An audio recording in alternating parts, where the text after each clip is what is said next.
বছরের শুরুতেই শোকে কাতর হয়ে পড়ে নন্দিত অভিনেতা আহমেদ রুবেলের মৃত্যুতে। মঞ্চ, টেলিভিশন এবং চলচ্চিত্র তিন মাধ্যমেই সমান জনপ্রিয় ছিলেন এই গুণী অভিনেতা। গেল ৭ ফেব্রুয়ারি না ফেরা দেশে পাড়ি জমান তিনি। ওই দিন সন্ধ্যায় বসুন্ধরা সিটির বেসমেন্টে গাড়ি রেখে নিজের শেষ সিনেমা পেয়ারা সুবাসের প্রিমিয়ার অনুষ্ঠানে এসেছিলেন আহমেদ রুবেল। গাড়ি থেকে নামার পর ফ্লোরে পড়ে যান এই অভিনেতা। এরপর তাকে স্কয়ার হাসপাতালে নেওয়া হয়। সেখানে চিকিৎসক তাকে মৃত ঘোষণা করেন। নিজের শেষ সিনেমা মুক্তির একদিন আগে মারা যান আহমেদ রুবেল। প্রখ্যাত রবীন্দ্রসঙ্গীত শিল্পী সাদি মোহাম্মদ ২০২৪ সালের ১৩ই মার্চ মারা যান। অজানা এক অভিমানে আত্মহত্যা করেন এই গুণী সঙ্গীত শিল্পী। সাদি মোহাম্মদের জন্ম ১৯৫৭ সালের ৪ অক্টোবর। তিনি ঢাকার মোহাম্মদপুরে বেড়ে ওঠেন। বাবা মায়ের ইচ্ছায় ১৯৭৩ সালে বুয়েটে ভর্তি হয়েছিলেন সাদি মোহাম্মদ। গানের প্রতি প্রবল টান থাকায় সিভিল ইঞ্জিনিয়ারিং ছেড়ে ১৯৭৬ সালে পাড়ি জমান শান্তিনিকেতনে। এরপর বিশ্বভারতী বিশ্ববিদ্যালয় থেকে রবীন্দ্রসঙ্গীতে স্নাতক ও স্নাতকোত্তর ডিগ্রি লাভ করেন।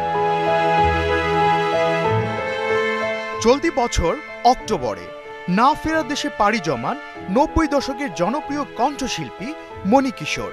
১৯ অক্টোবর রাজধানীর রামপুরার বাসা থেকে তার মরদেহ উদ্ধার করে পুলিশ। মণিকিশোর ৫ শতাধিক গানে কণ্ঠ দিয়েছিলেন। রেডিও, টেলিভিশনের তালিকাভুক্ত শিল্পী হলেও গান গেয়েছেন অল্প। সিনেমায়ও তেমন গান গাননি, মূলত অডিওতে চুটিয়ে কাজ করেছেন।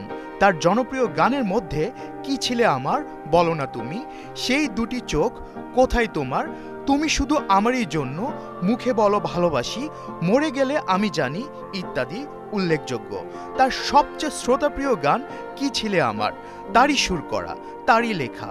বৃষ্টির মতো গান লিখেছেন ও সুর করেছিলেন মণিকিশোর। বরেণ্য অভিনেতা মাসুদ আলী খান মারা যান চলতি বছরের ৩১ অক্টোবর। মৃত্যুর আগে দীর্ঘদিন অসুস্থ ছিলেন তিনি। এই অভিনেতা ১৯২৯ সালের ৬ অক্টোবর মানিকগঞ্জের পারেল নওদা গ্রামে জন্মগ্রহণ করেন। তিনি ১৯৫২ সালে উচ্চ মাধ্যমিক পাশ করেন। ২ বছর পর জগন্নাথ বিশ্ববিদ্যালয় থেকে বিএ পাশ করেন। মাসুদ আলী খানের অভিনয় শুরুটা হয় মঞ্চ নাটকের মাধ্যমে। ১৯৫৬ সালে দেশের প্রথম নাটকের দল ড্রামা সার্কেলের সঙ্গে যুক্ত হন মাসুদ আলী খান। ১৯৬৪ সালে নুরুল মোমেনের নাটক ভাই ভাই সবাই নাটকে অভিনয়ের মধ্য দিয়ে ছোট পর্দায় তার অভিষেক হয়। ৫০০-র বেশি টেলিভিশন নাটকে অভিনয় করেছিলেন মাসুদ আলী খান। চলতি বছরের ২২ এপ্রিল আরেক জনপ্রিয় অভিনেতা অলিউল হক রুমি মারা যান। মৃত্যুর আগে শারীরিক অসুস্থতার কথা জানিয়ে সবার কাছে দোয়া চেয়েছিলেন এই অভিনেতা। ক্যান্সার জয় করে আগের মতো অভিনয়ে ফিরতে চেয়েছিলেন তিনি, কিন্তু শেষ পর্যন্ত ফেরা হয়নি তার। ১৯৬৪ সালের ২৪ অক্টোবর বরগুনায় জন্মগ্রহণ করেন অলিউল হক রুমি। অভিনয়ে ৩ দশকের বেশি সময় পার করেছেন এই অভিনেতা। এই দীর্ঘ সময়ে অভিনয় করেছেন অসংখ্য নাটক ও সিনেমায়। ১৯৮৮ সালে অভিনয়ের শুরু থিয়েটার বেইলি রোডের এখনো কৃতদাস নাটকের মধ্য দিয়ে। একই বছর কোন কানুনের ফুল নাটকের মাধ্যমে টিভি নাটকে অভিষেক হয় তার। স্বাধীন বাংলা বেতার কেন্দ্রের অন্যতম সঙ্গীত যোদ্ধা, সুরকার ও সঙ্গীত পরিচালক সুজয় শ্যাম মৃত্যুবরণ করেন ১৭ই অক্টোবর। ১৯৪৬ সালের ১৪ই মার্চ সিলেটে সুজয় শ্যামের জন্ম। এই গুণী সঙ্গীত শিল্পী সুর করা গানগুলোর মধ্যে উল্লেখযোগ্য রক্ত দিয়ে নাম লিখেছি, রক্ত চাই রক্ত চাই, আহা ধন্য আমার জন্মভূমি, আইরে চাষি, মজুর কুলি, মুক্তির একই পথ সংগ্রাম এবং শোন রে তোরা শোন।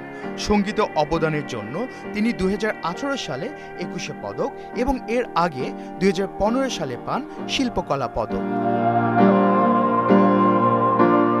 দুরারোগ্য ব্যাধি ক্যান্সারে আক্রান্ত হয়ে ১০ নভেম্বর মারা যান ছোট পর্দার জনপ্রিয় অভিনেত্রী আফরোজা হোসেন। দীর্ঘদিন ধরে ক্যান্সারের সঙ্গে লড়ছিলেন আফরোজা। জরায়ু মুখ ক্যান্সার ধীরে ধীরে মেরুদণ্ড থেকে হাড়ে ছড়িয়ে পড়ে তার। অবশেষে সবাইকে কাঁদিয়ে পাড়ি জমালেন না ফেরার দেশে। বছরের একেবারে শেষ প্রান্তে এসে না ফেরা দেশে পাড়ি জমান 21 পদকজয়ী রবীন্দ্রসঙ্গীত শিল্পী পাপিয়া সারোয়ার। দীর্ঘদিন ক্যান্সারে আক্রান্ত ছিলেন তিনি। গেল 22 ডিসেম্বর সকালে চিকিৎসাধীন অবস্থায় মারা যান এই গুণী শিল্পী। উজান ভাটি ও পুরস্কার সিনেমা খ্যাত চলচ্চিত্র নির্মাতা সিবি জামান মারা গেছেন 20 ডিসেম্বর। চলতি মাসে হার্ট অ্যাটাকের পর থেকেই আইসিইউতে ছিলেন তিনি। সিবি জামান তার দীর্ঘ ক্যারিয়ারে ঝড়ের পাখি, উজান ভাটি, পুরস্কার, কুসুমকলি, হাসি সহ বেশ কয়েকটি প্রশংসিত সিনেমা নির্মাণ করেছেন। চলচ্চিত্র পরিচালনা ছাড়াও তিনি চলচ্চিত্রে অভিনয় করেছেন, মডেল হয়েছেন বেশ কিছু বিজ্ঞাপন চিত্রে। গেল 25 সেপ্টেম্বর মারা যান অভিনেতা আলাউদ্দিন লাল। 2008 সাল থেকে টিভি নাটকে অভিনয় করেন আলাউদ্দিন লাল। প্রায় শতাধিক নাটকে অভিনয় করেছেন এই প্রবীণ অভিনেতা।